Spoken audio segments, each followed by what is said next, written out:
गौतम बुद्ध ने कहा था कि उनके समय के 2500 सालों के बाद एक समय आएगा जब धर्म चक्र पूरा हो जाएगा और एक नए युग की शुरुआत होगी।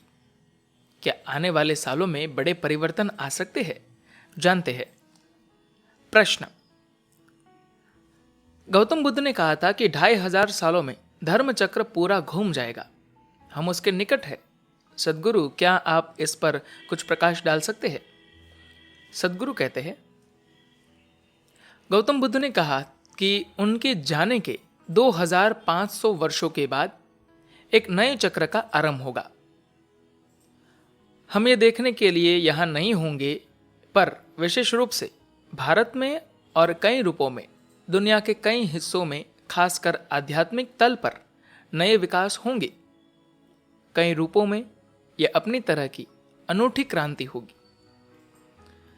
मैं यह दावा नहीं करता कि हम जिस समय में जी रहे हैं वह अनंत काल का सबसे महत्वपूर्ण समय है। ऐसा नहीं है। इतिहास का चाहे जो भी समय रहा हो, हर पीढ़ी के लिए वही समय अपने आप में खास था। लेकिन इतिहास के अलग अलग पड़ाव पर जीवन के कुछ पक्ष खास हो जाते हैं। यह समय दुनिया के लिए आध्यात्मिक रूप से सबसे महत्वपूर्ण समय है।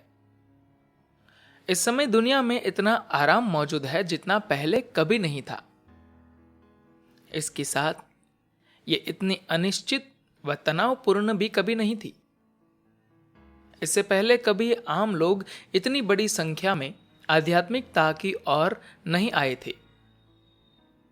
दुनिया में कलह और कलेश बढ़ा है तो आंतरिक जगत में रुचि भी बढ़ी है। एक तरह से देखा जाए तो यह एक महत्वपूर्ण कदम है। अगर यह प्रक्रिया जारी रहती है, अगर धरती पर लोगों की यह रुचि बनी रहती है, तो ये कई तरह से मानवता के लिए समाधान व मोक्ष होगा।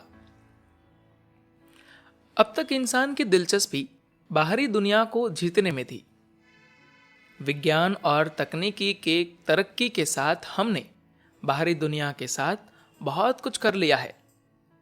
बड़ी तेजी से पिछली 2 सदियों के दौरान हमें एहसास हो गया है कि केवल बाहरी जगत जीतने से बात नहीं बनेगी।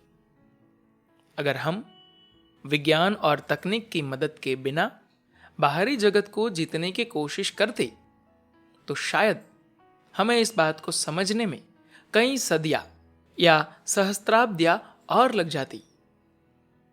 एक समय था जब एक अशोक या एक गौतम बुद्ध को एहसास हुआ कि केवल बाहरी जीत से कुछ हासिल नहीं होगा। परंतु आज दुनिया का आम नागरिक भी इसे समझने लगा है।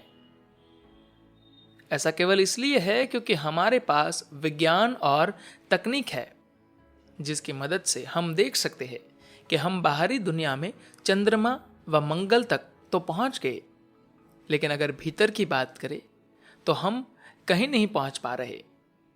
ऐसा क्षण आध्यात्मिक रूप से महत्वपूर्ण होता है। यह संसार कहीं अधिक आध्यात्मिक होता जा रहा है क्योंकि कई रूपों में संघर्ष, कलह और कष्ट अपने शिखर पर है। धन्यवाद।